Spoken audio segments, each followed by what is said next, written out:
Our next storyteller is not only an ally, but also a friend of mine, Alex.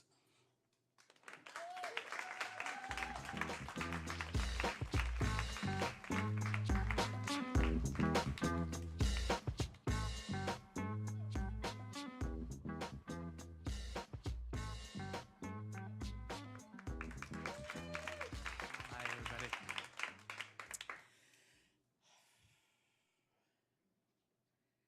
So about 11 years ago, I was working.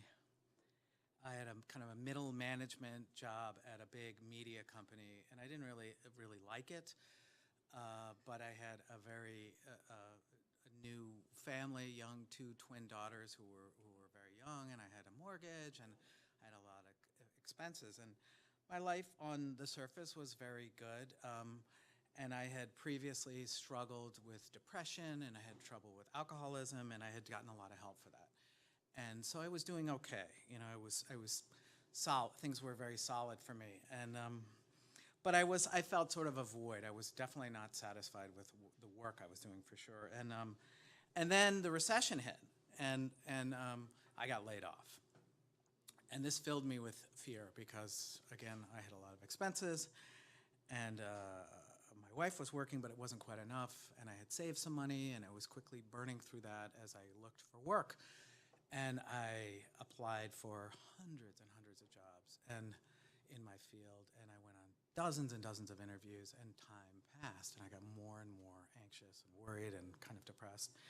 And I expanded my search outside of the city and outside of the state, and I kept looking, and I kept looking, and most of the time I spent taking care of my daughters. They were twin toddlers, and which I loved, but it was not, I didn't think it was really, I needed the money anyway.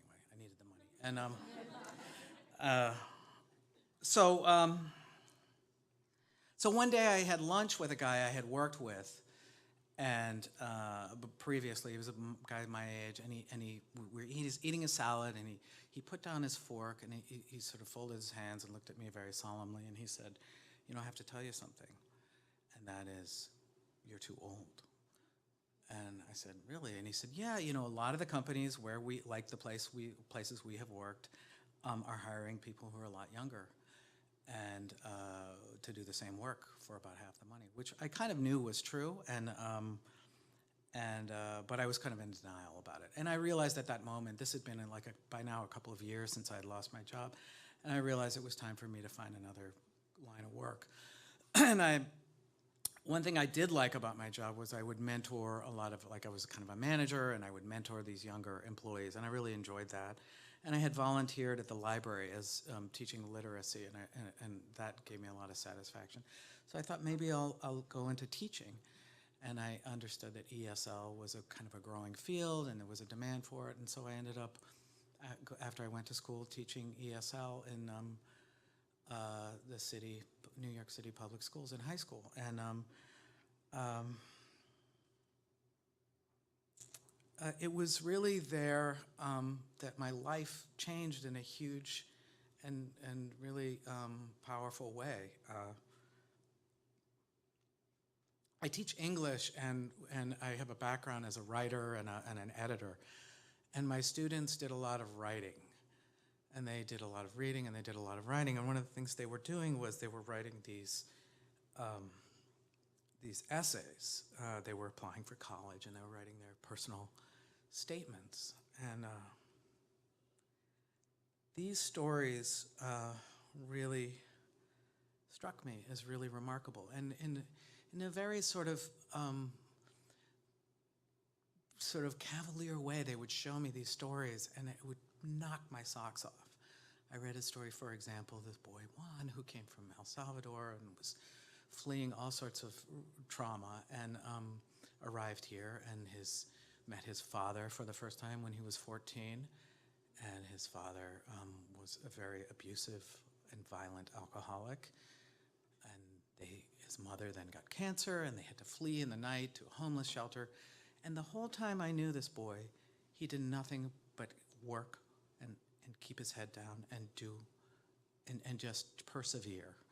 And he wrote a story about it, and today I know him. He's in his third year of college, and he's plugging away, and he's doing very well, and he was one of the kindest kids I've ever known.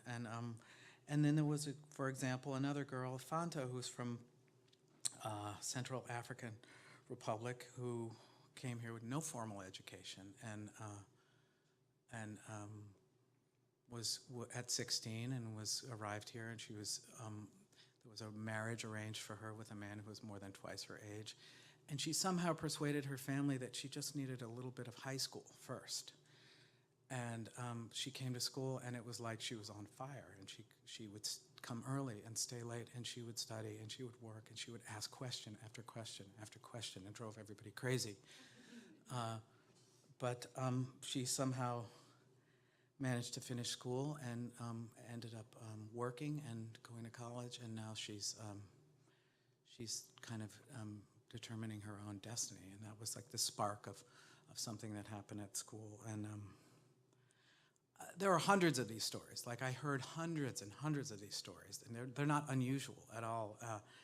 And from my students who are from Yemen and Nepal and Haiti and Honduras and all sorts of places, you know, Bangladesh.